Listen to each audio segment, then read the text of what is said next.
Alô? Estão me ouvindo, pessoal?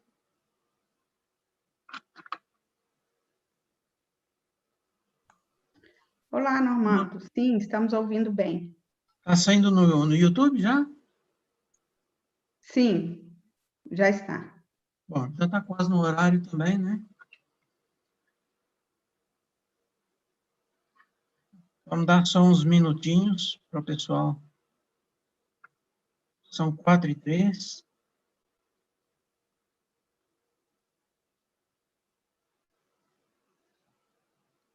Amanda, me dá um retorno se está tudo ok no YouTube.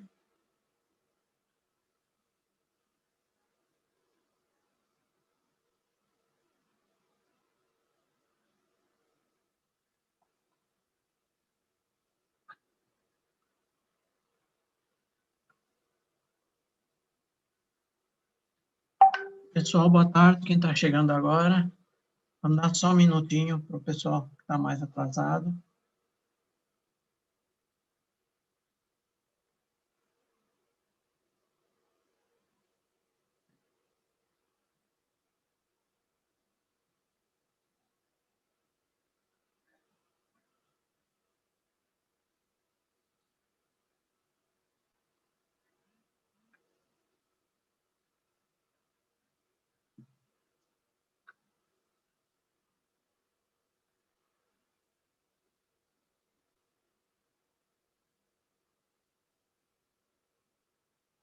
Gente, a internet está muito lenta.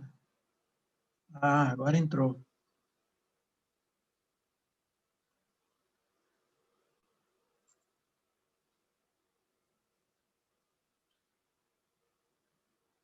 Alô, pessoal, quem estiver chegando, aguarde só um instantinho.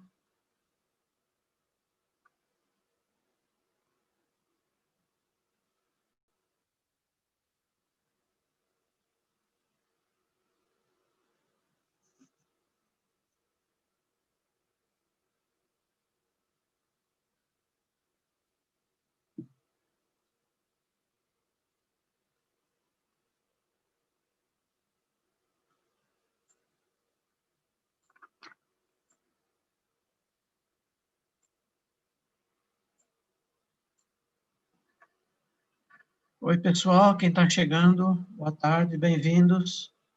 Em instantes, nós iremos iniciar o nosso evento.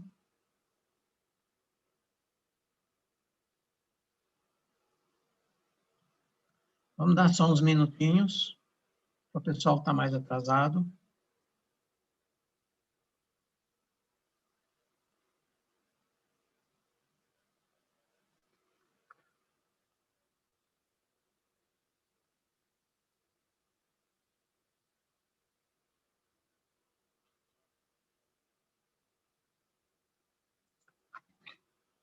Tá tudo bem? Estão me ouvindo bem, pessoal?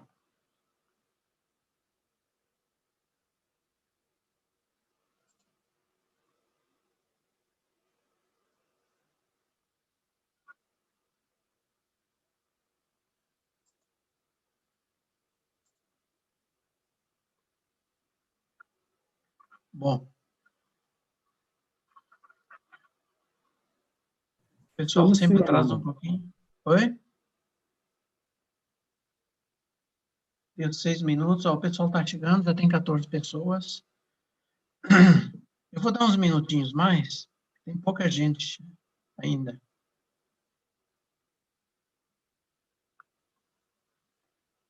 Pessoal que chegou aí, boa tarde. Obrigado pela audiência. Vamos dar só uns minutinhos, ok? Para o pessoal ali chegando aos poucos, senão eles vão acabar perdendo boa parte da apresentação.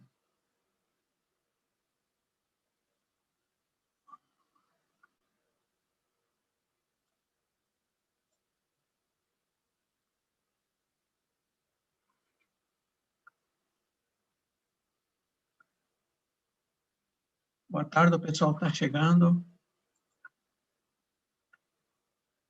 A Dona Irã, da Electricity, o Tiago Falck, o Eduardo Bastos, sejam bem-vindos.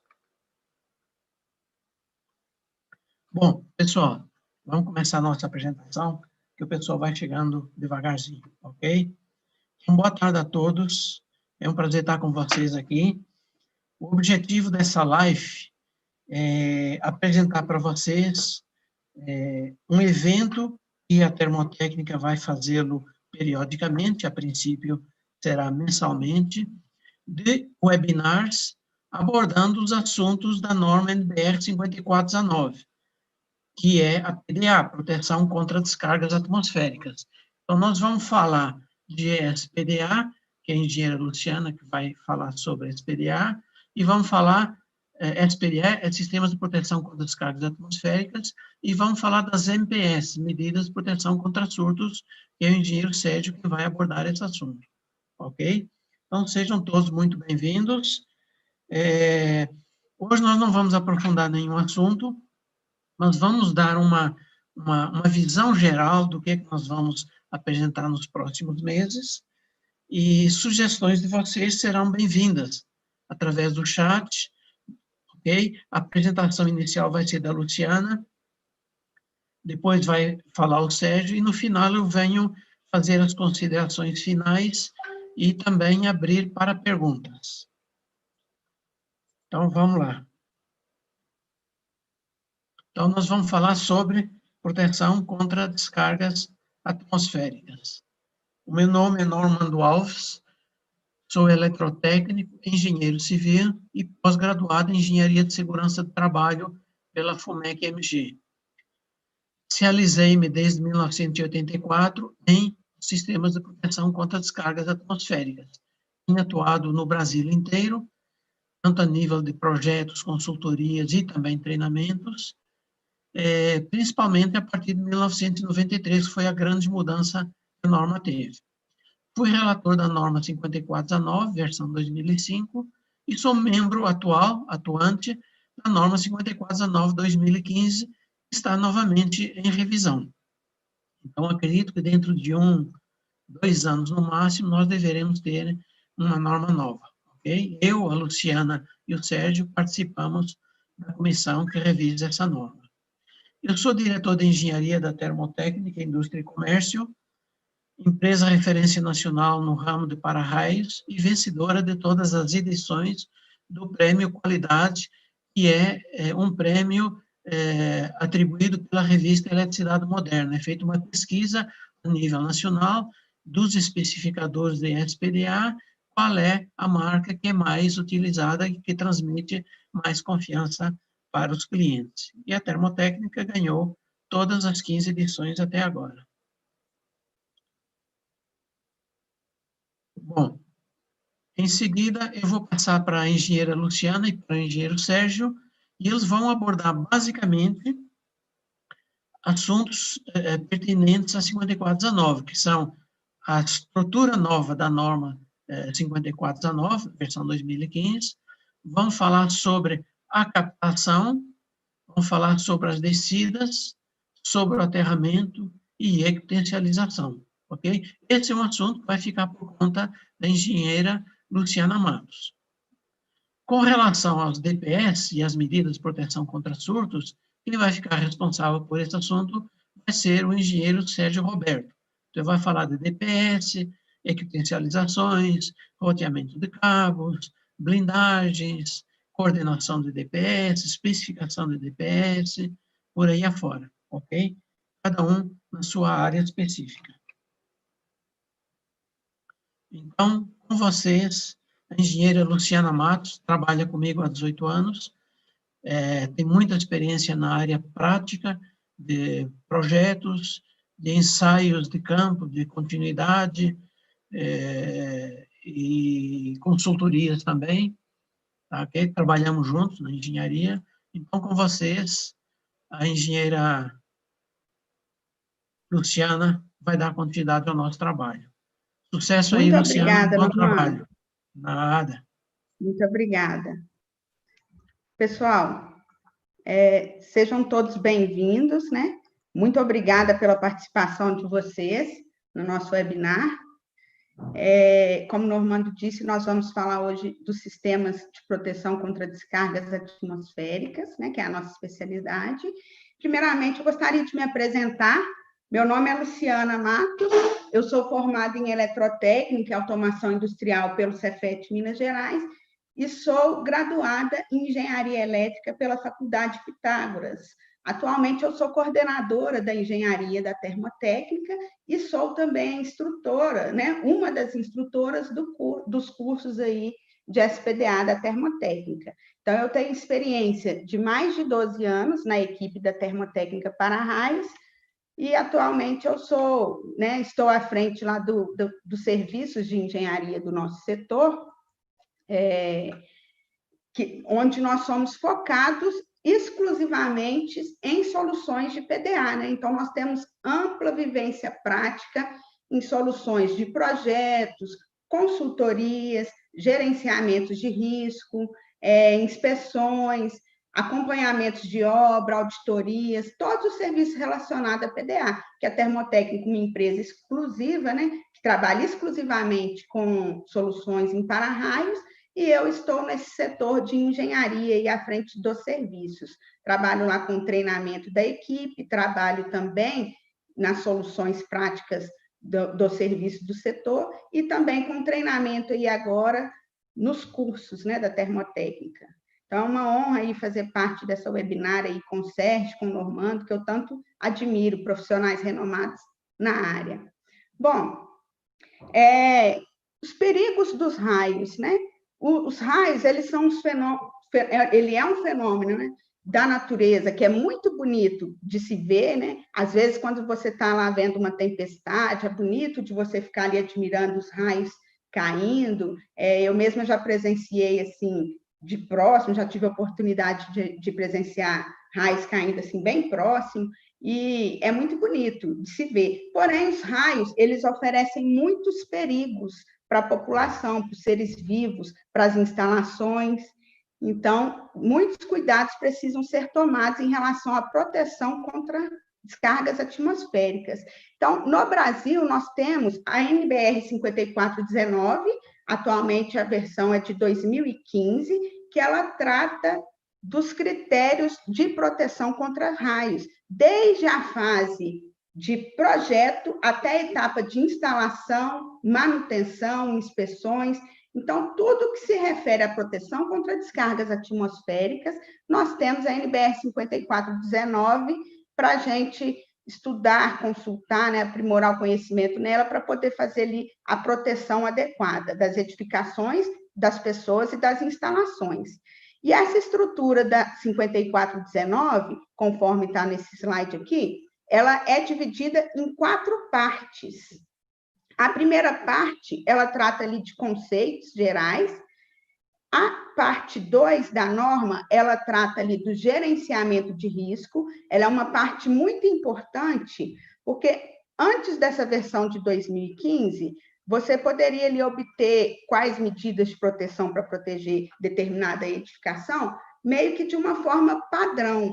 E aí, a partir da versão de 2015, cada estrutura, com o seu uso, com a sua ocupação, com as suas dimensões, com a sua localização, ela tem uma tratativa ali diferente na solução de proteção contra descargas atmosféricas.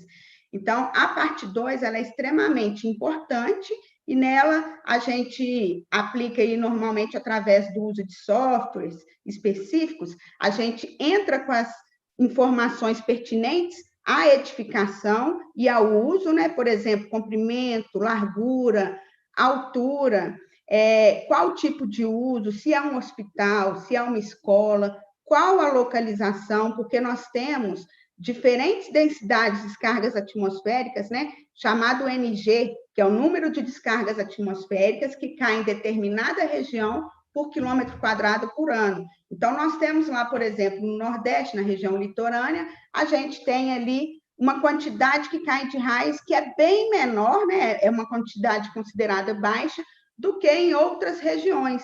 Por exemplo, nós estamos localizados aqui em Minas Gerais, e aí, em Juiz de Fora, nós temos uma densidade lá elevadíssima de raios, que ultrapassa aí 15 raios por quilômetro quadrado por ano. Então, de repente, às vezes, até o mesmo tipo de edificação, se eu construo ela ali em um lugar e construo ela em outra localidade que caem mais raios, posso ter soluções diferentes. E, inclusive, posso chegar também em resultados de que os riscos estão toleráveis sem nenhuma medida. E, se isso acontecer, o projeto poderia encerrar ali, no gerenciamento de risco. Então, por isso, a importância de fazer um gerenciamento de risco com bastante responsabilidade, entrando com as informações corretas, para que você tome a decisão adequada, né, a solução adequada ali de proteção para determinada edificação. Então, aí, além da parte 1 e da parte 2, a norma se subdivide em mais outras duas partes, que seriam a parte 3 e a parte 4. A parte 3, ela trata ali basicamente do SPDA, que é o Sistema de Proteção contra Descargas Atmosféricas Externo, e a parte 4, ela trata das MPS, que é a parte que o engenheiro Sérgio Roberto nessa webinar aqui de hoje, né? E eu vou tratar aqui com vocês dos assuntos relacionados aos sistemas de proteção contra descargas atmosféricas, parte 3 da norma. E aí, dentro dessa parte 3 da norma, lá são tratados os subsistemas de captação, de descidas, de aterramento e as equipotencializações. Então, iniciando aí falando da captação, o subsistema de captação. O subsistema de captação, ele é responsável por interceptar as correntes da descarga atmosférica. Então, por esse motivo, ele é o único subsistema que ele não pode ser embutido em hipótese alguma. Ele precisa ser corretamente dimensionado, aparente, nos pontos preferenciais ali para interceptar as descargas atmosféricas. E aí vale uma consideração, pessoal. Tudo que for dito em relação a que o para-raio atrai raio é um mito, tá? É um mito, isso não é verdade. Então, se vocês virem aí alguma divulgação de um para-raio milagroso que tem a capacidade de trair o raio, pode fugir que é mentira, não existe isso. O que ocorre é que os captores, eles são pontos preferenciais de impacto. Então, se um raio está ali predisposto a ocorrer em determinada região, né, os captores, eles devem ser os pontos preferenciais de impacto para receber e, a partir de um sistema corretamente dimensionado, conduzir e dissipar essas correntes com segurança para as instalações, para a edificação, né, para as pessoas, com segurança principalmente para as pessoas, vidas humanas. E aí, dentro de subsistema de captação, nós temos alguns métodos possíveis de dimensionamento, que são eles: o método das malhas, conhecido também como gaiola de Faraday. Então, consiste basicamente, aqui, conforme está representado nessa imagem aqui, em captores dispostos, que são condutores, que pode ser de cobre, de alumínio, e outras opções que são oferecidas na norma, né, tabelados lá na norma, que são passados, inclusive, no nosso treinamento. Quais são os condutores, quais as seções que você pode usar, são informações que são tabeladas, você não precisa calcular o que usar, né? Mas, basicamente, a captação pelo método das malhas, você vai dispor os condutores em todo o perímetro da edificação, em pontos preferenciais, como a cumieira, que é o topo dos telhados, e, além disso, você vai ter que fechar módulos de acordo com o nível de proteção do SPDA. E o nível de proteção, ele é obtido lá no gerenciamento de risco.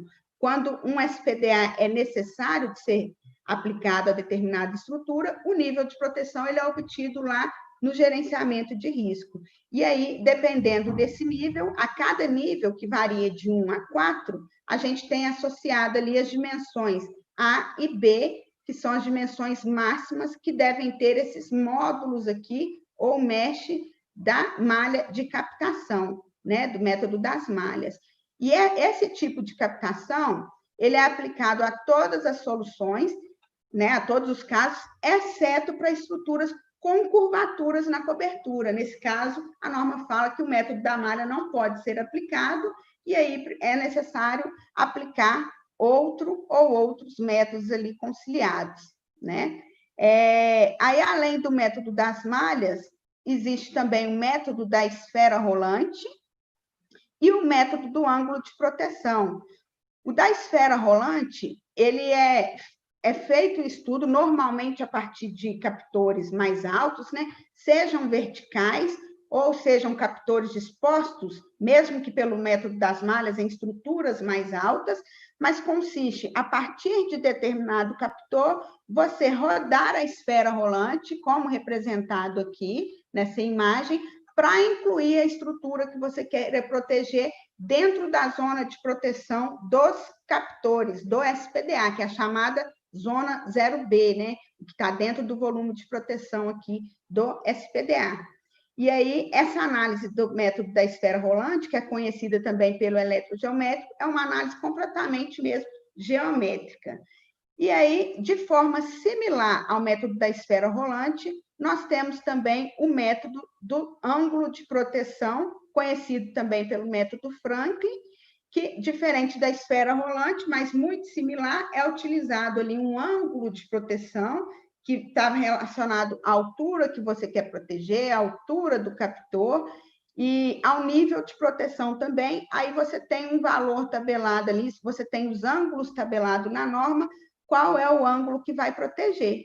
E aí uma curiosidade, diferente do que muitas pessoas pensam, esses captores aí, eles não protegem uma área muito grande. Então, é muito comum os nossos alunos do curso, eles falam assim, não, Luciana, que bom que nós fizemos o curso, porque eu vinha fazendo errado, eu usava isso aqui diferente, e lá no treinamento a gente explica direitinho como usar um método ou outro, né? E às vezes o pessoal fica surpreso, eu achava que protegia uma área enorme, não é bem assim, principalmente se for nível 1 ou 2 de proteção, que são os níveis mais eficientes, esse ângulo ou raio da esfera, ele não é tão grande quanto as pessoas imaginam.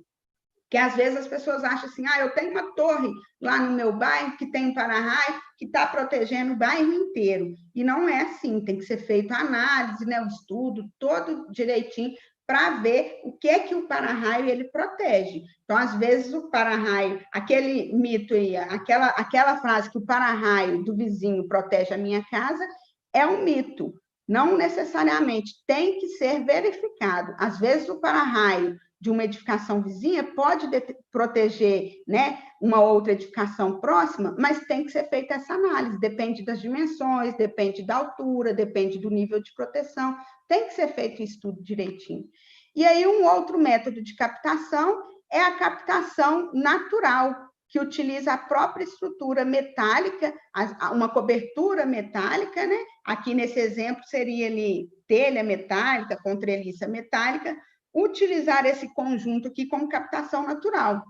Mas, para isso, é necessário fazer uma análise também e atender alguns critérios da norma. Então, você tem que verificar se tem problema de perfuração, que vai depender da espessura da telha, que vai poder aceitar ou não, né? Problema de ponto quente, tem que verificar alguns critérios da norma, mas estudando, estando consciente das possibilidades de usar ou não, você pode sim, algumas vezes, chegar à conclusão de que vai utilizar uma captação natural. Então, basicamente, esses são os principais aí, métodos de captação, e eles podem ser usados separadamente ou em conjunto, né? Fazendo um sistema ali misto. Então, gente, a captação ela vai receber as descargas atmosféricas, e aí o outro subsistema do SPDA são os subsistemas de descidas, que têm a finalidade de conduzir as correntes desde a captação até o aterramento. Então, as descidas, elas vão ser interligadas à captação e têm a finalidade de conduzir até o solo. Então, aqui, nesses exemplos, aqui nesses dois exemplos, eu estou apresentando para vocês aqui as descidas não naturais, que são descidas utilizando os condutores adequados, que são especificados pela norma, né, com seção adequado, e já as descidas, se utilizando o material adequado, elas podem ser embutidas ou aparentes, a critério ali do projetista, né, e o que for mais adequado à instalação.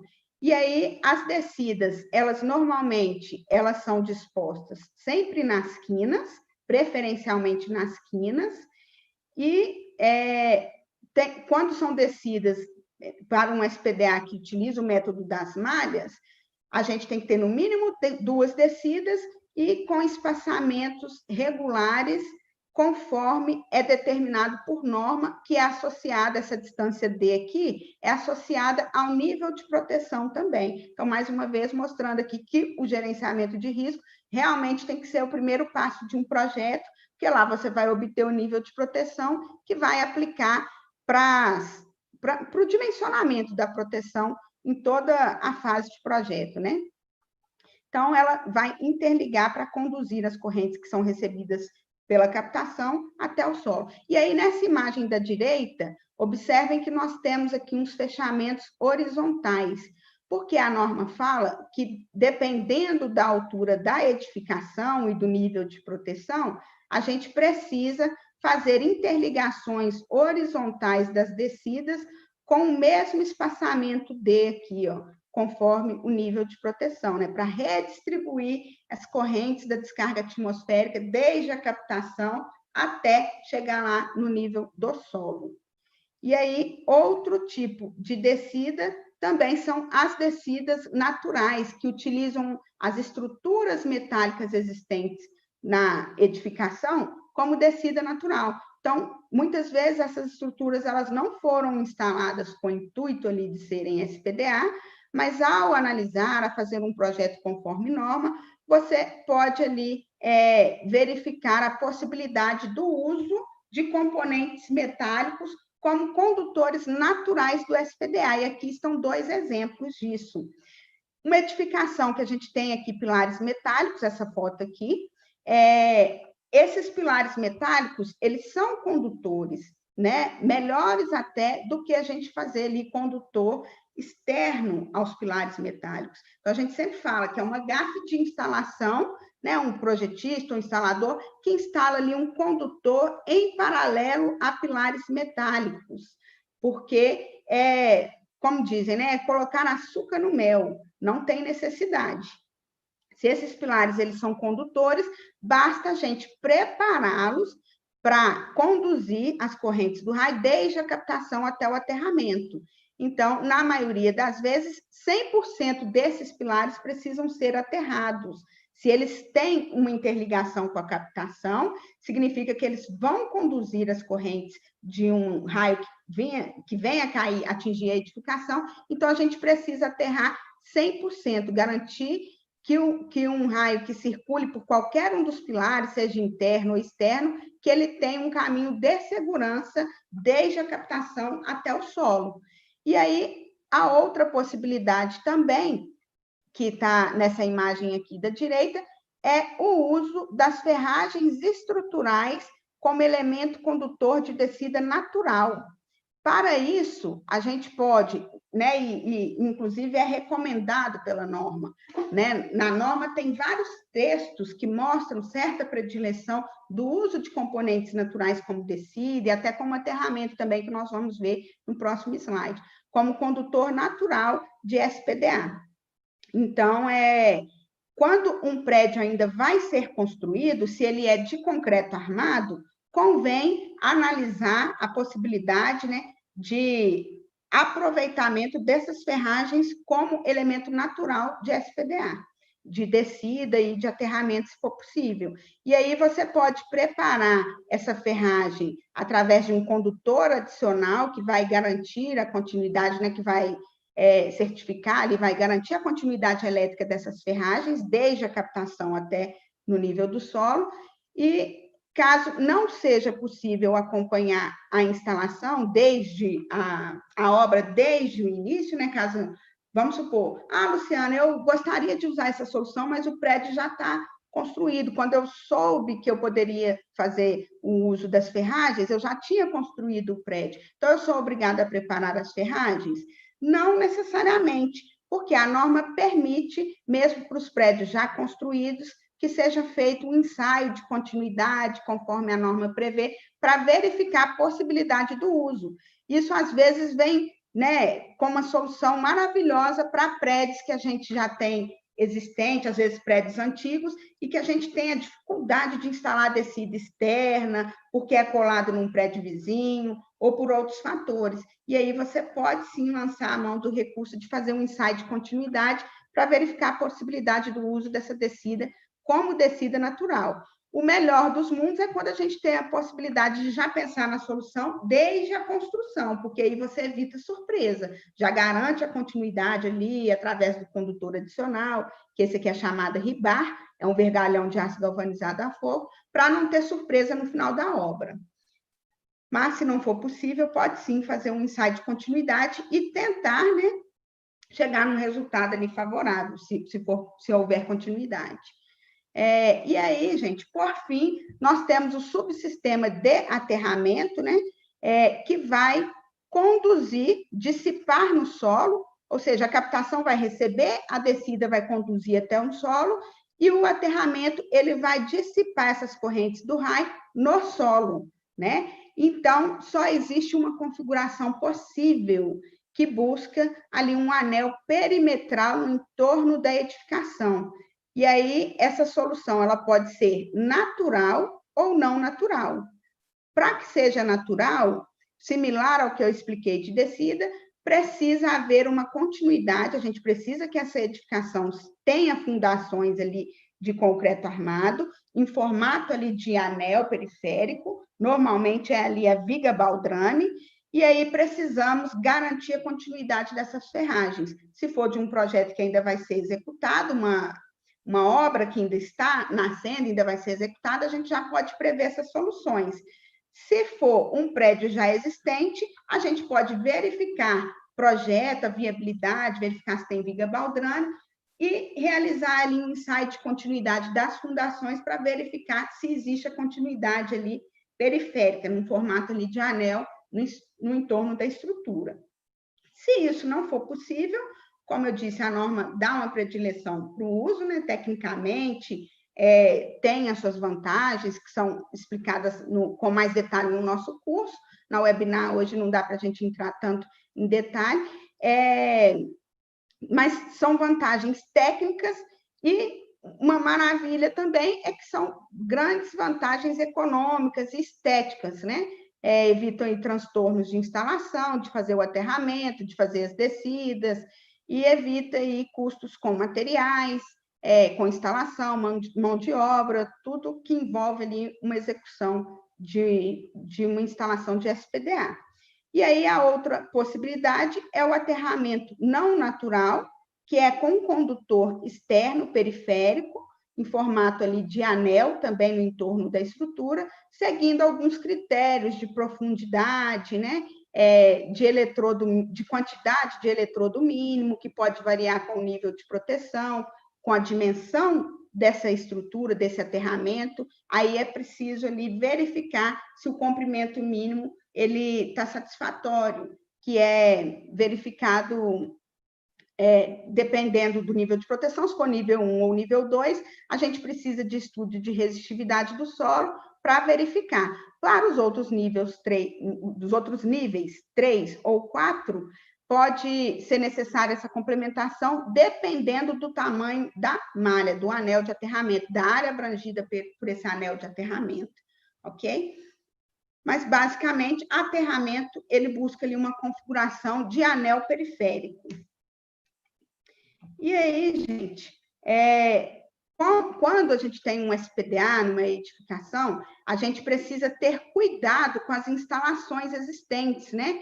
Que é o chamado ali SPDA interno. Então, a maioria das vezes, nós teremos ali estruturas metálicas de esquadrias ou de tubulações, ou própria instalação elétrica que adentra na edificação, tubulação de gás, de água, tudo que for metálico pode sofrer ali uma interferência em relação ao SPDA. Então, a gente precisa de tomar alguns cuidados, seja através de isolação elétrica, através da distância de segurança S, ou seja, através da ligação equipotencial, direta ou indireta. A isolação elétrica, gente, ela é obtida através da distância de segurança, S. E aí, se você me pergunta assim, Luciana, é muito comum, às vezes o pessoal liga lá para a gente, liga na engenharia, né, e pergunta, Luciana, eu tenho ali uma tubulação metálica que tem uma descida que está passando próximo. Qual que é a distância que eu tenho que ter dessas instalações? E eu respondo, eu não sei. Depende de alguns fatores que precisam ser calculados, depende do nível de proteção, depende da altura, né? Você precisa, depende do meio isolante entre as partes, então você precisa fazer um cálculo para verificar qual é a distância de segurança. Então, não é padrão para cada estrutura, você precisa calcular se essa distância está satisfatória, seja de elementos de captação, seja dos elementos de descida. Então, aqui, nessa imagem aqui, tem um exemplo em que foi obedecida a distância de segurança dessa estrutura aqui até o condutor de descida, certo? Então, este é o melhor dos mundos, quando você consegue obedecer a distância de segurança para evitar centelhamentos entre os condutores de SPDA e as partes metálicas. Porém, tem casos que isso não é possível de ser obtido, né? Então, aí, o que precisa ser feito nesses casos? A ligação equipotencial, que ela pode ser direta ou indireta. A ligação direta é quando eu pego ali um condutor, normalmente, mesmo que você está utilizando no subsistema ali, se é um condutor de descida, você utiliza aquele mesmo condutor que você está utilizando para equipotencializar ali uma estrutura metálica próxima. Isso a gente chama de ligação direta. Agora, se a gente tem partes condutoras que a gente precisa equipotencializar, mas a gente não possa fazer a ligação direta por algum motivo, por exemplo, condutores de energia, a gente não pode fazer uma ligação direta. Aí a gente pode fazer a ligação através do uso dos DPS, que são dispositivos de proteção contra surtos, que o Sérgio vai falar para vocês um pouco melhor na parte dele. Então, aqui a gente tem um exemplo de um barramento de equipotencialização principal, fazendo aqui ligações diretas ou indiretas, aqui utilizando o DPS, representado aqui nessas imagens. Ok? Bom, gente, é muito assunto para ver, né? E o SPDA é bem interessante. Soluções em proteção contra descargas atmosféricas são relacionadas diretamente à proteção aí de vidas humanas, né? De edificações e pessoas no seu interior. Então, é um assunto de extrema importância. E aí, nós abordamos todos esses assuntos nos nossos cursos de SPDA. E o nosso grande diferencial é que nós nos dedicamos exclusivamente a proteções contra descargas atmosféricas. Nós temos ampla vivência prática em soluções nesta área, em diversos segmentos do mercado, né? E buscamos compartilhar toda essa nossa experiência com os alunos do curso. Então, pelo fato da Termotécnica ser uma empresa que dedica exclusivamente a soluções de proteção contra descargas atmosféricas, nós respiramos, né? Nós vivenciamos isso ali o tempo inteiro, soluções de engenharia, soluções em produtos, tudo relacionado à proteção contra descargas atmosféricas. E aí a gente tem esse compromisso realmente de compartilhar, de não esconder nada com os nossos alunos. Né? E assim, às vezes, depois do curso, surgem novas dúvidas, a gente sempre abre ali um canal de comunicação, de esclarecimento, e os cursos estão sendo numa dinâmica bem bacana. Nós temos cursos online e presenciais. Presenciais, agora, nesse momento de pandemia que nós estamos vivendo, está aí paralisado, como é de conhecimento de todos, né? Essa situação que a gente está vivendo, mas a gente segue aí com os cursos online. E esses cursos, eles podem ser feitos de forma completa ou por módulos que seja de seu interesse maior, né? Às vezes você, por exemplo, fala assim, Luciana, eu quero fazer só o módulo de gerenciamento de risco, porque as outras partes eu já trabalho há mais tempo, mas eu tenho dúvidas sobre gerenciamento de risco. Você pode fazer só o gerenciamento de risco, ou então, assim, eu quero fazer só o módulo de aterramento. Pode também.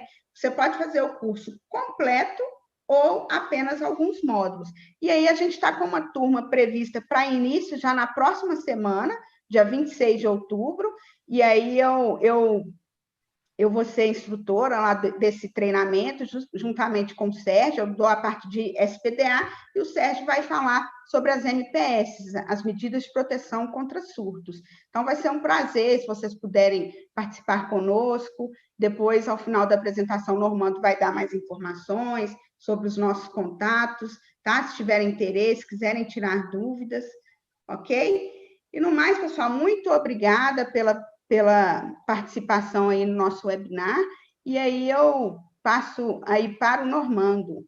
Muito obrigada, gente. Ok, Luciana, obrigado aí pela sua dissertação, pela sua apresentação. Então, a Luciana acabou de dar um cheirinho do bife do que vem no curso de PDA, da parte do módulo de Sistemas de Proteção contra Descargas Atmosféricas, SPDA, que envolve basicamente a parte 2 e a parte 3, ok? Então, obrigado mais uma vez, Luciano, o pessoal está nos escutando. Agora eu queria chamar aqui o Sérgio Santos, nosso parceiro aí dos treinamentos também. Ele aborda a parte da... A gente já se conhece há muitos anos. Aliás, a gente se conheceu na BNT, numa das comissões da BNT, e aí decidimos tentar os nossos relacionamentos técnicos, e já há alguns anos o Sérgio vem dando esse treinamento da parte das medidas de proteção contra surtos, e nós assumimos a parte de SPDA. É uma pessoa muito inteligente, que entende do assunto, é um dos maiores especialistas nessa área que eu conheço, ok? Então, Sérgio, por favor, se apresente, abra seu vídeo, seu áudio. Abri o áudio também. Só um minutinho, por favor. Você está me ouvindo Pode subir aí, bem? Sérgio. Você está me Estou ouvindo? ouvindo bem, está tudo A tranquilo. apresentação está na tela? Está na tela, tranquila. Pode meter bronca. Legal. Pessoal, boa tarde, tá? Boa tarde a todos aqui. A gente vai falar um pouquinho do curso, né?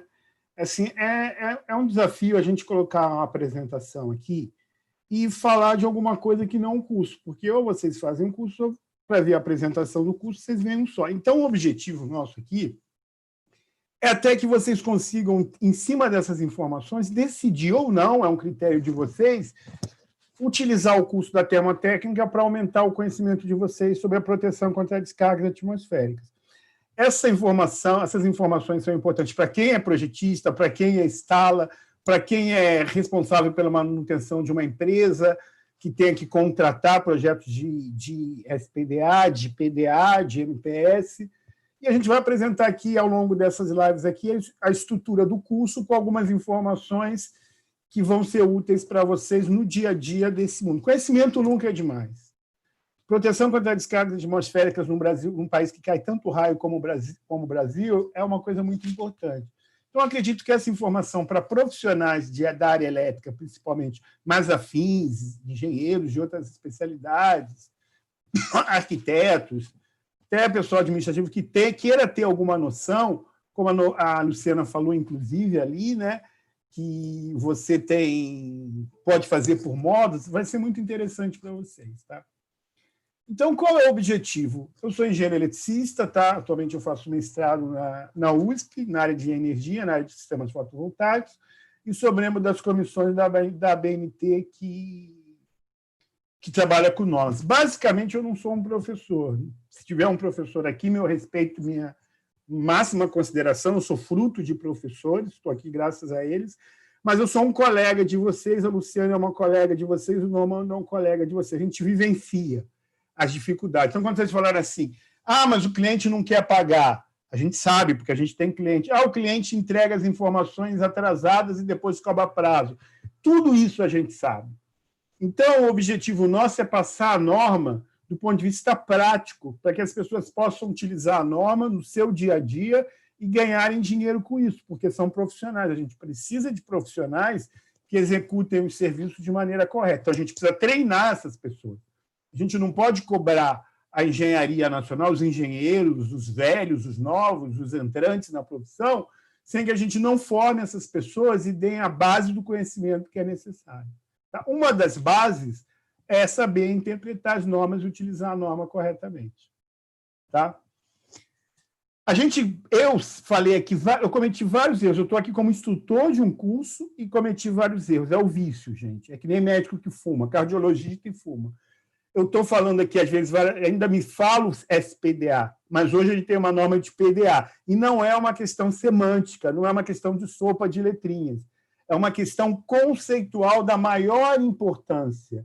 Hoje, a gente tem que ter a proteção, o sistema de proteção contra as descargas atmosféricas, para impedir que pessoas morram, porque pessoas morrem por causa de raios, que o raio cause uma explosão, destrua uma parte da cobertura do prédio que vai cair sobre as pessoas, derrube uma antena ou ponha fogo numa instalação. Isso é muito importante, porque a gente está protegendo a nossa vida.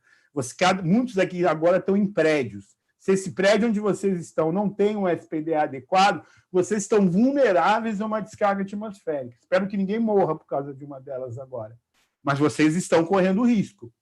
Então, é importante que a sociedade, o Brasil, saiba fazer SPDAs com eficiência. Além disso, eu agora, falando em proveito, gostaria muito que as pessoas no Brasil investissem nas medidas de proteção contra surto, porque eu não quero deixar de ver minha televisão quando cai um raio. Eu não quero deixar de usar a internet quando cai um raio. Eu não quero que a minha empresa pare de produzir quando cai um raio. Muitas vezes é uma descarga atmosférica de curtíssima duração, o equipamento não se danifica totalmente, mas ele trava. E em travar, ele para a produção. Tá certo? E parando a produção, o que vai acontecer?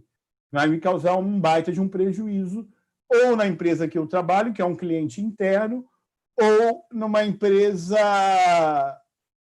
que eu presto serviço, que é meu cliente externo. Okay? Então, a gente precisa valorizar a diferença, valorizar o que é SPDA, valorizar o conhecimento do Normando e da Luciana, valorizar o conhecimento da MPS, valorizar o conhecimento do Nicolas, que trabalha na termotécnica, do Felipe, que trabalha na termotécnica, do Sérgio, que presta serviço na termotécnica, que eu preciso das duas. Esse é o problema. A gente precisa formar os nossos profissionais para entender que um SPDA não protege instalações eletrônicas e para entender que as MPS não salvam as vidas das pessoas no caso de um raio que caia num prédio. Então, quem é limitado, quem não treina, quem não faz curso, quem não estuda, acha que colocar um captor, fazer uma descida e um sistema de aterramento, as instalações elétricas estão protegidas, tá certo? Quem não estuda, quem não treina, quem não assiste lives como essa aqui, acha que as medidas de proteção contra surtos é simplesmente colocar um DPS dentro de um quadro e isso aqui acaba. Resolveu todos os problemas. Não, gente, não é por aí. A gente precisa das medidas de proteção contra surtos, cada uma delas é específica, cumpre uma finalidade, e a gente precisa que vocês entendam. Eu entendo, a Luciana entende, o Normando entende, mas o cliente de vocês, que tem muito mais cliente do que profissional, por incrível que pareça, o cliente de vocês precisa que vocês entendam, por exemplo, que o aterramento não é algo mágico, que basta que eu coloque alguma coisa que tenha menos que 10 homens ali, um monte de haste cravada no chão, e simplesmente as descargas atmosféricas deixam de acontecer, os equipamentos deixam de queimar. Não, a gente passa, a Luciana vai passar para vocês um aterramento, para que serve o aterramento com SPDA, para dissipar as correntes da descarga atmosférica no solo, sem causar tensões de toque e tensões de passo perigosas, porque sempre vai haver tensões de passo e tensão de toque, mas até um certo nível isso é tolerável, mas aquele aterramento da Luciana que serve para ela é o mesmo aterramento que vai ser utilizado para as MPS. O que eu preciso para o aterramento das MPS? Eu preciso menos coisa, menos sacrifício, menos investimento do que o que a Luciana precisa. Então, se eu fizer o aterramento de acordo com o SPDA correto, para a parte da Luciana, provavelmente ele vai servir para as MPS. Tá certo? Só que, por outro lado, a equipotencialização, interligar as massas metálicas por condutores de baixa impedância, para a Luciana não é tão importante. Ela é importante, ela vai fazer, mas, para mim, no caso das MPS, é muito, muito mais importante. Então, o curso serve para divisão entre dois profissionais diferentes, dois assuntos diferentes, mais interligados, mais harmônicos, para entender que o aterramento serve para certas coisas e a equipotencialização serve para outras. Elas juntos, eles formam a base da principal medida de proteção contra surtos, que é a equipotencialização. Então, no curso, a gente vai explicar o que é equipotencialização, desmistificar o aterramento, para ninguém achar que o aterramento é uma Shazam, fez o aterramento, todos os problemas acabaram, tá certo? Tornar todos esses conceitos simples, que quando um conceito é bem explicado, ele se torna simples, que a gente entende como é que ele tem que ser aplicado, tá certo? Quem sabe acha fácil as coisas, quem não sabe acha difícil. Então, o nosso desafio, o nosso compromisso com vocês é explicar o que é um aterramento, para que o aterramento serve, entendeu? Para que o aterramento serve, o que é um aterramento e como ele funciona. Tá legal? E aí é o seguinte, aí a gente vai pegar o conceito de aterramento e equipotencialização e entregar para vocês como uma medida de proteção contra surtos básica aqui. Tá certo? Outro... pessoal, e assim, em benefício, porque esse é o espírito do curso, né? O curso é um bate-papo. Eu queria saber, Normando, se você entrar rapidinho aqui, vocês estão me escutando bem ou não, tá? Porque a gente fica meio vendido aqui, né? Tá tudo tranquilo, viu? Tá certo. Pode continuar. Então, a gente continua que o objetivo é esse, nosso objetivo é passar a informação aqui. Perfeito. Então, a gente passa com segundo conceito, a blindagem magnética, blindar os cabos e o roteamento das linhas. Isso são medidas de infraestrutura que você faz, todo eletricista, todo engenheiro, todo técnico, ele faz essas medidas de maneira normal, ele já faz. Isso é uma coisa que é automática. Você vai fazer roteamento de cabos, mesmo que você não saiba. É levar o cabo, o fio, de um ponto ao outro. Só que tem uma maneira que ajuda como medida de proteção contra surto, tem uma maneira que prejudica como medida de proteção contra surto, e tem uma medida que é neutra. Tá certo? Então, o que acontece? Essas medidas aqui, a gente vai valorizar o que já é feito, de tal maneira que a gente ganhe eficiência e produtividade com isso. Então, a gente vai fazer blindagem magnética, ou seja, colocar os cabos dentro de blindagens, pode ser o cabo blindado, ou pode ser um duto metálico, explicar como eu faço isso, por que eu faço isso, e quais as limitações. É muito importante os cursos de proteção, de contra-descargas atmosféricas, apresentarem qual a limitação de cada medida. Porque muitas vezes você faz isso, faz aquilo outro, mas não se explica o até quando se vai essas medidas. Elas têm limitações. Então, a partir de um determinado momento, o roteamento de cabos e a blindagem não serve mais. Você já usou, você já extraiu deles o que você poderia extrair. A partir desse momento, você não pode mais, você tem que tentar uma outra medida.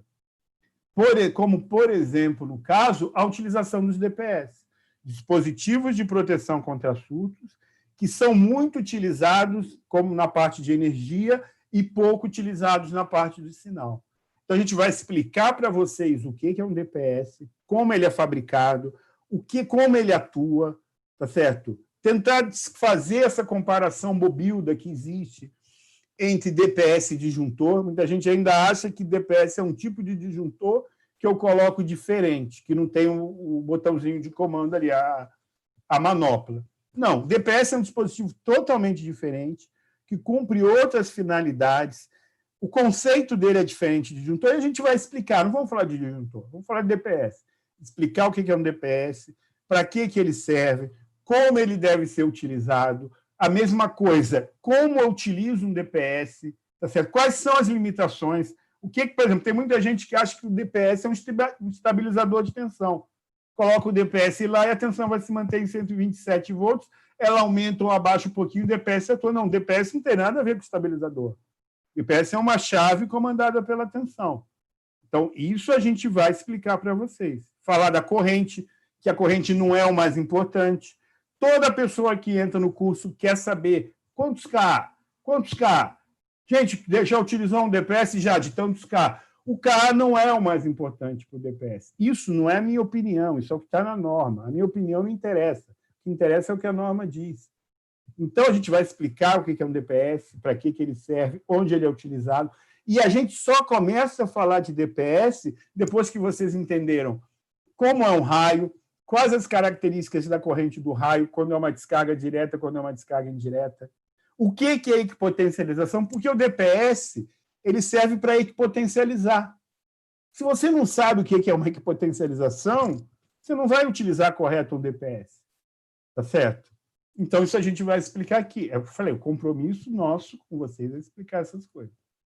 Mesmo para quem já sabe, é até melhor, porque reforça o conhecimento e dá mais base e uma visão diferente. A gente vai explicar para vocês o conceito de zona de proteção contra raios, é muito interessante isso, porque o conceito de zona de proteção, quem sabe ZPR não erra com DPS, porque o DPS existe para criar uma ZPR. Então, o que eu falo para vocês? Sérgio, eu utilizo DPS há tantos anos, entendeu? Mas e ZPR? A ZPR eu não conheço. Então, a utilização sua do DPS está baseada numa visão limitada, não é uma visão correta, e pode ser que você tenha sorte de nunca ter caído do raio. Mas se você conhece ZPR, Zona de Proteção contra Raios, você ganha a possibilidade de fazer mais coisas no seu projeto. Seu projeto tem mais versatilidade. Você consegue economizar a solução do seu cliente sem ganhar menos por isso. Porque você vai aproveitar elementos estruturais da edificação para obter um conceito de zona de proteção, e o nome já está falando de proteger suas instalações. Tá certo? A gente vai mostrar como se especifica o DPS. Primeiro, a gente vai explicar o que é um DPS, porque tem muita gente que especifica sem conhecer. Aí, qual é o problema, Sérgio? Eu especifico, coloco no meu projeto. Se você especifica sem conhecer, a sua especificação é limitada. Você não utiliza todos os recursos que o dispositivo tem. Fica quase como uma receita de bolo, uma conta que você acha o resultado. Vocês vão entender no curso que o DPS é mais que isso. O DPS precisa muito de ser posicionado no lugar correto, de estar no lugar correto. É que nem um policial. Se a polícia está dentro do quartel, ela não está vendo. Se ela está na rua, ela está vendo. Se ela está no lugar próximo, no lugar ideal, bem posicionado, ele vai ter uma eficiência muito maior. Tá certo? Esses detalhes, que eu não entendo nada de segurança pública, mas eu entendo um pouco de DPS. E o DPS não pode estar dentro de uma caixa onde ele não está enxergando o que está acontecendo na instalação. Então, o posicionamento do DPS é fundamental para que ele seja utilizado de forma eficiente. Eu peço desculpa aqui, que está um pouquinho seco aqui em Sorocaba. E, por último, a gente vai apresentar uma medida de proteção contra surtos chamada interface isolante. São optoacopladores e transformadores isoladores. Eles são bons. Olha, como é que funciona o curso da termotécnica? Eu já tenho 20 anos trabalhando nessa área, bastante tempo. Eu não acho isso aqui bom. Eu não acho interface isolante boa. Eu tenho muitas restrições contra ela. Então, o que eu faço? Eu apresento as interfaces isolantes, falo para que elas servem, como elas são utilizadas, o que a norma diz sobre elas aqui, e apresento o meu ponto de vista. O meu ponto de vista, da minha experiência, fica claro, e o que a norma fala fica claro. Você sai com as duas informações para formar o seu juízo de valor. O juízo de valor e a decisão é sempre do profissional. O que a gente fornece para vocês são informações. Informações para vocês utilizarem, talvez antes de terem já lido a norma, informações para vocês confrontarem o que a gente fala com o que a norma diz, e informações para que vocês leiam a norma já tendo lido ou não tendo lido, com uma visão um pouco facilitada, enfatizando alguns pontos e explicando algumas coisas que a gente sabe que na norma gera alguma confusão. Então, gente, caminhando para o encerramento aqui, então, qual é o objetivo do curso? O que a gente pretende entregar para vocês? A diferença entre o SPDA e o MPS. Não é só dizer SPDA e MPS são coisas diferentes. Explicar por que é diferente, onde eles se misturam, onde um projetista começa a trabalhar os dois, onde eles são coisas completamente diferentes. A gente vai apresentar as principais medidas de proteção contra surto. Na verdade, a gente vai apresentar todas. dizer que MPS são essas, está fulano, cicrano e beltrano, fulano para isso, cicrano para isso, beltrano para aquilo. Tá? A gente vai caracterizar a corrente de surto. A gente está falando de raio é corrente elétrica. Tá? Então, a gente precisa falar se o raio é 60 Hz, se o raio é corrente contínua, se o raio tem frequência, se o raio não tem frequência, para que vocês entendam, porque vocês vão precisar conduzir essa corrente. Esse é o objetivo. Vocês vão precisar conduzir a corrente do raio, de tal maneira que ela não alcance os equipamentos que vocês querem proteger. Então, se vocês vão conduzir alguma coisa, vocês têm que conhecer as características de impedância daqueles condutores que vão conduzir tal coisa. A gente vai fazer uma introdução ao DPS, tá? O curso não é um curso de introdução ao DPS, o curso é um curso completo sobre DPS. Só que a gente começa com uma introdução, apresentando para que ele serve, quais são os seus principais pontos de funcionamento, quais são as suas características mais importantes, quais características do DPS influenciam a proteção e quais características do DPS são características de instalação. A gente diferencia muito bem essas duas coisas. Tá? O que no DPS tem a ver com S5419? O que no DPS tem a ver com 5410? Isso já é a parte de especificação dos DPS de energia e também a parte de especificação dos DPS de sinal. Tá certo? Então, gente, é como a Luciana falou, a gente vai ter um curso se iniciando aqui no dia 26 de outubro. O curso é muito legal nesse sentido, que se forma uma classe que segue, que vai formando um conhecimento. Esse conhecimento vai sendo construído. É um bate-papo, são exemplos, são perguntas, são dúvidas que surgem, são casos que são trazidos, e é aquela coisa, a gente junto vai trocando informações e vai construindo o passo a passo da norma, desde a introdução a esses cargos atmosféricos até terminando na parte dos DPS de sinal, de energia e de sinal aqui. Os meus módulos são o módulo 14, 15, 16 e 17. A gente fala um pouco sobre proteção contra descargas atmosféricas em sistemas fotovoltaicos, tanto eu como a Luciana, numa abordagem não de um curso de sistemas fotovoltaicos. O curso não é de sistemas fotovoltaicos. O curso é de proteção contra descargas atmosféricas. Então, a gente passa os elementos para que, se vocês estiverem fazendo um projeto de um SPDA ou de uma MPS para um prédio que tem um sistema fotovoltaico instalado ou para um sistema fotovoltaico autônomo, a gente vai passar o que você precisa observar para que o seu projeto proteja também os sistemas fotovoltaicos. Tá? A gente vai fazer isso aqui, eu vou continuar aqui. Meu nome está aqui, meu e-mail, se vocês quiserem mandar uma dúvida específica no curso para perguntar, vocês não vão, através do e-mail, espero que vocês não vão, através de e-mail, fazer o curso no e-mail para mim. Mas vocês podem passar as dúvidas que vocês gostariam de saber se o curso trata ou não trata, ou talvez vocês possam passar dúvidas também que vocês gostariam que fosse tratado no curso aqui. Então, vou retornar para o Normando aqui agora, e só lembrando que isso aqui, a gente vai fazer isso como uma sequência também. Não uma sequência para substituir o curso ou para vender o curso, uma sequência para trazer mais informações para fortalecer o conhecimento, porque a Luciana falou muito em questão da termotécnica. Termotécnica, eu, o Normando, vocês que estão assistindo o curso aqui, a gente faz parte de uma comunidade. E nessa nossa comunidade, o assunto proteção contra descargas atmosféricas precisa ser tratado com o máximo carinho.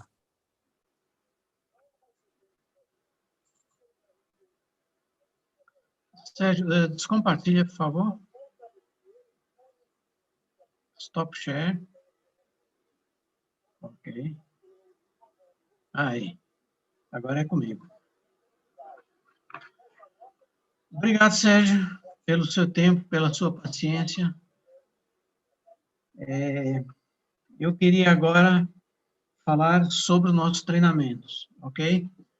Bom, a Termotécnica trabalha com treinamentos há quase 30 anos, com instrutores que são atuantes dentro da norma, aquilo que eu falei para vocês. Fazer um curso com uma pessoa que lê a norma é uma coisa. Fazer o curso com pessoas que participaram da elaboração da norma e participam ainda ativamente é outra história. Tem gente que vai na reunião da BNT uma vez por ano para falar que participa da norma, né? É diferente daquele cara que está lá mesmo para trabalhar e para trocar informações técnicas, ok?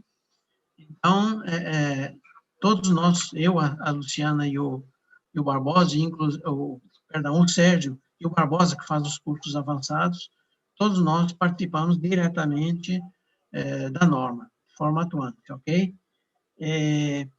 Bom, nós temos treinamentos presenciais que estão temporariamente parados por causa da pandemia e os cursos ao vivo. Então, os treinamentos ao vivo são o curso pleno, que é a parte de SPDA, que é a Luciana que vai dar, ou eu. Nós vamos revezando de vez em quando. Eu já estou ficando um pouco cansado de treinamentos, já são mais de 20 anos, então a Luciana está pegando esse abacaxi e eu estou assessorando e orientando ela, apesar que ela tem experiência na área, mas em treinamentos tem poucos anos que ela começou, tem mais ou menos 2 anos, ok? E a parte de MPS, que é dado pelo Sérgio. Beleza? Esse curso, como a Luciana falou, pode ser adquirido completo ou por módulos. Por exemplo, você fez um treinamento nosso, alguns meses atrás, mas tem algum assunto que ainda não ficou legal. Aí você pode fazer esse módulo separado dos demais. Porque a gente tem percebido, muitos alunos repetiam nossos cursos, mas não era por nenhum problema de dificuldade de aprender, não. Porque para quem faz o curso pela primeira vez, é muita informação. Você tem que lembrar que a norma tem 400 páginas, né? Ninguém consegue, num treinamento só, absorver tanto assunto de uma vez só. Então, é muito natural que fiquem dúvidas. Então, vocês podem recorrer a nós, tem os contatos nossos, mas podem adquirir um módulo separado de aterramento, de equalização, de DPS, gerenciamento de risco, de dicas para desenvolver projetos, tem um treinamento sobre inspeções da SPDA e emissão do relatório técnico. A gente ensina passo a passo a montar o relatório técnico. Muitos alunos pediram esse tipo de instrução. Ok? Então, é uma novidade. O nosso curso pode ser comprado cheio, obviamente é mais barato, ou pode ser adquirido por módulos, de forma separada. Ok? O curso avançado também é online, né? É 100% prático e a função dele é absorver casos específicos. Então, já foi feito o treinamento, que é o Barbosa que ministra eles, o treinamento para a área predial, seja um SPDA natural ou um SPDA não natural, foi feito sobre fotovoltaico, tanto em cima de telhados quanto usinas no solo. Está sendo feito essa semana o curso de SPDA em área industrial, como abordar a área industrial, galpões e outras edificações. Depois nós teremos sobre hospitais, sobre postos de combustível e outros assuntos que serão paióis explosivos, por exemplo. Então, irão surgir novos temas para atender a necessidade de todos os clientes. Como eu falei, o nosso curso é 100% prático, ele é feito em cima do AutoCAD, começa com uma introdução, ok?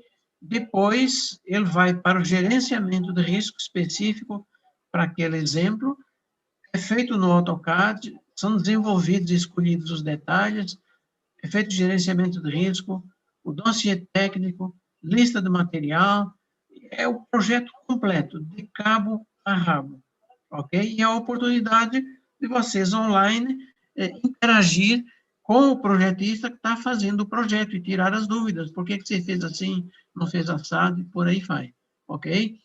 Para mais informações, vocês podem mandar um e-mail para amanda.eventos@tel.com.br ou então para esse telefone que tem embaixo. Tem o WhatsApp também, então vocês podem interagir com ela pelo WhatsApp, ok? E dá um chorinho. Quem sabe a Amanda tem um coração mole e consegue alguma coisa especial para vocês, né? Para quem está nos assistindo, dá um chorinho com a Amanda, ok? Beleza? E, dando continuidade, então, deixa eu puxar minha apresentação aqui.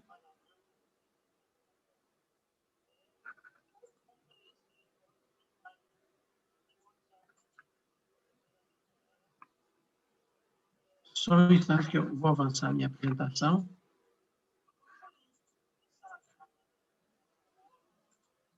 Espera aí que ela agarrou.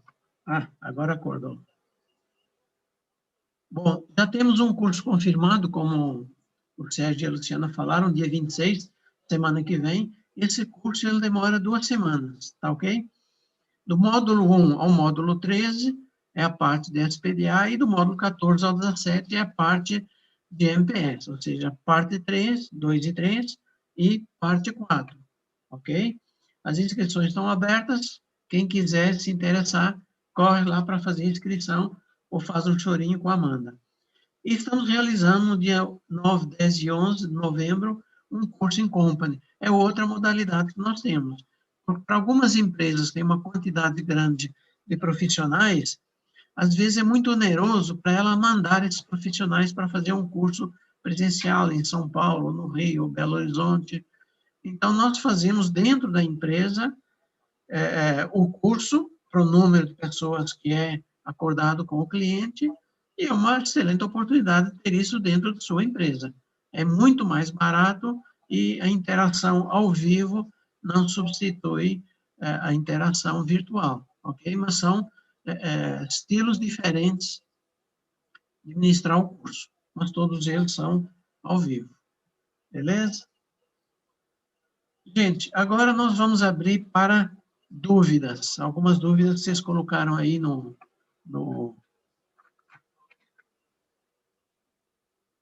YouTube. O anel de aterramento externamente é obrigatório estar em contato com o solo ou posso tubular ele? Então, Gleison, é o seguinte, o anel de aterramento, ele deve, né, sempre que possível, ser 100% enterrado em contato com o solo, e aí a 50 centímetros de profundidade, a 1 metro de afastamento, seguindo lá os critérios de eletrodo de aterramento. Porém, a norma prevê, para alguns casos que você tem uma impossibilidade técnica, que 20% do comprimento total da malha de aterramento não seja enterrado. Só que isso precisa ter uma justificativa técnica, não é um recurso que você deve lançar mão sem que haja uma justificativa técnica real para isso. E aí, às vezes, tem instalador aí, ou projetista, confundindo, né, com dificuldades, com questões econômicas, e como o aterramento está vinculado ali diretamente à proteção das pessoas, né, então a gente não deve colocar as dificuldades e as questões econômicas em primeiro lugar, segurança das pessoas, até porque se houver ali um acidente e vir a ter ali uma auditoria, né, para verificar as causas, você vai ter que justificar tecnicamente por que não ter 100% enterrado. Então, esses 20% poderia ser, por exemplo, caso você tenha ali uma subestação subterrânea em determinado trecho, e aí você tenha que passar ali tubulado. Tem que ser uma justificativa realmente técnica e não econômica. Por exemplo, o piso do meu cliente já está pronto, é de granito, se quebrar aquilo ali vai sair muito caro, né? E o cliente não quer. Isso não é justificativa técnica. Então, caso haja justificativa técnica, tem que justificar em projeto, e você vai anexar ali a sua anotação de responsabilidade técnica, tem que ter um engenheiro responsável assinando por isso, ok? Se responsabilizando por qualquer tomada de decisão.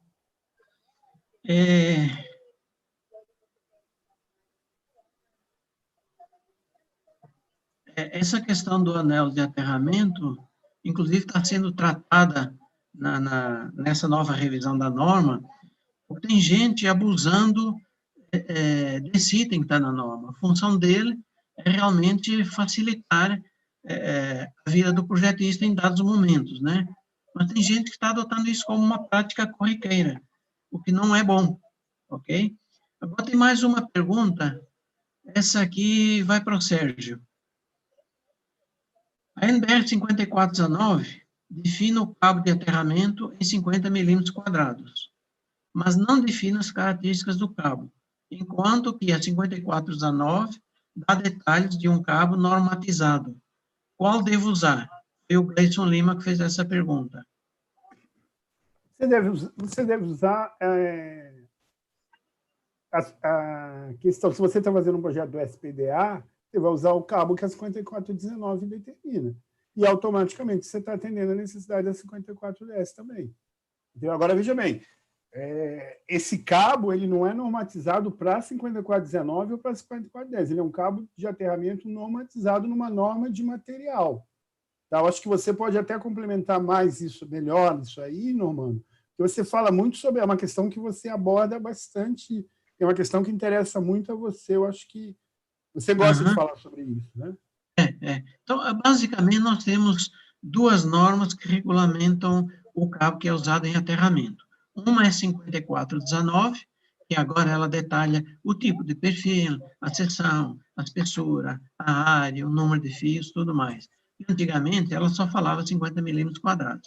Então, a gente usava muito a NBR 6524, que é uma norma de fabricação de cabos de cobre, cabos aéreos. Mas é a norma que mais se aproximava da 5419, e é a norma exatamente que os fabricantes de cabo usam, né, para fabricar os cabos para aterramento de SPDA.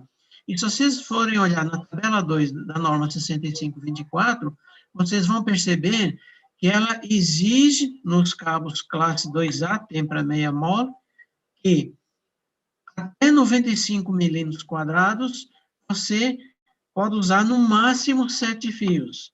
Acima de 95 milímetros quadrados, você pode usar 19 fios. Só que muitos fabricantes usam esse argumento, a norma permite 19 fios, não é verdade, porque ela só aceita abaixo de 90 milímetros quadrados, ok? Para colocar no mercado cabos com 19 fios. E quando você vai medir a seção dela, está totalmente desbitolado. Não tem os 50, tem 30, 35, 38 milímetros quadrados, ok? Então, são essas duas normas.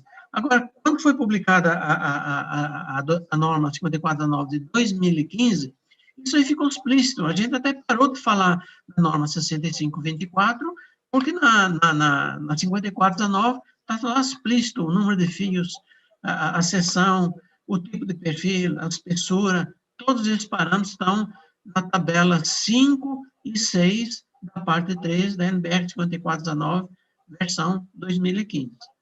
Ok? Sérgio, para você, mais uma pergunta. Eu posso fazer, é da Lara Silva, eu posso fazer um projeto de SPDA sem as MPS? Projeto de SPDA sem as MPS? Isso, eu posso fazer um projeto de SPDA sem as MPS? Não, na verdade, todo projeto de SPDA não tem as MPS, porque o projeto de SPDA é uma coisa totalmente diferente das MPS. Acredito que a pergunta seria um projeto de PDA. Então, a PDA é a proteção contra descargas atmosféricas, que envolve tanto o SPDA, que é uma coisa, e as MPS, que são outra coisa. Então, nesse caso, eu não posso fazer um projeto de PDA sem as MPS, a não ser, por exemplo, que o prédio não tem instalação elétrica. É possível, eu posso estar protegendo uma estrutura que tem não tem instalação elétrica nenhuma. Então, nesse caso, as MPS não seriam necessárias. Quem vai determinar isso, e por isso é muito importante, é o gerenciamento de risco.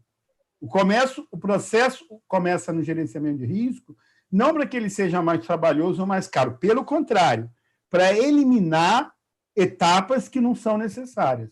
Então, o gerenciamento de risco é olhar o mapa. Você olha o mapa, você faz o gerenciamento de risco, aí você vê os caminhos que levam para o seu objetivo. Qual é o seu objetivo? Evitar que raios causem danos. Então, que danos existem? Tem gente? Não tem gente? Tem muito? Pouca? Pode pegar fogo? Não pode pegar fogo? Tem instalações elétricas? Não tem instalações elétricas? Esses dados aqui, um questionário, não é um bicho de 7 cabeças, a Luciana vai explicar isso muito bem para vocês. Respondendo essas perguntas, vocês aí vão partir para investir naquilo que de fato é necessário.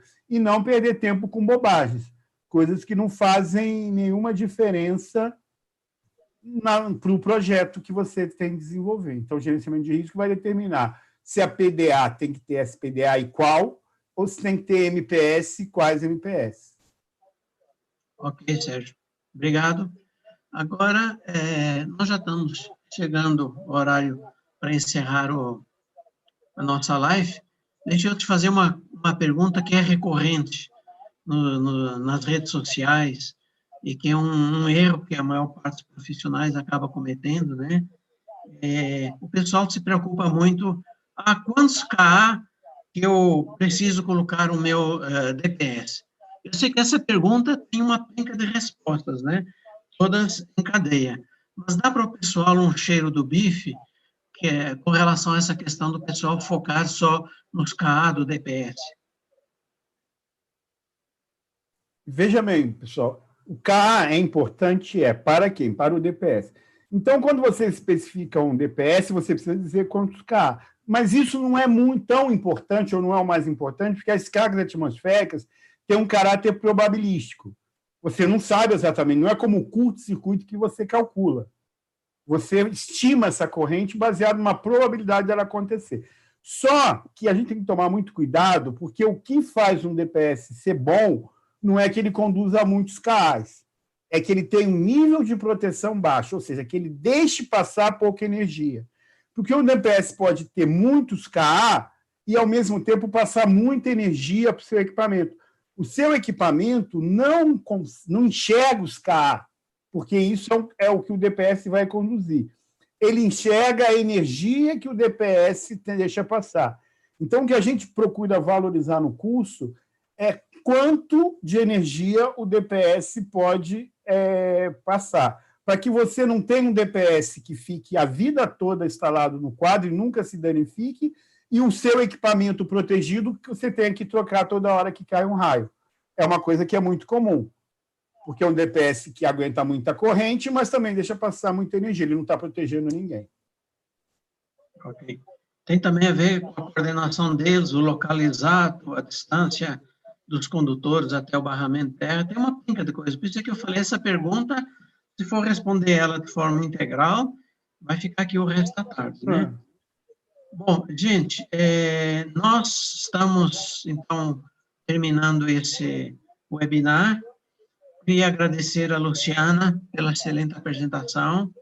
Queria agradecer ao Sérgio também pela excelente apresentação e disponibilidade.